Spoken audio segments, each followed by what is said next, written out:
अदमामि हस्ते अक्षतपुष्पं गृहीत्वा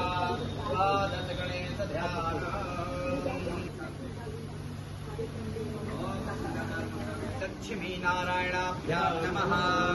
ओम उमामहेश्वराभ्यां नमः। ओम वाणी हिरण्यगर्भाभ्यां नमः। ओम सचीवन्द्राभ्यां नमः।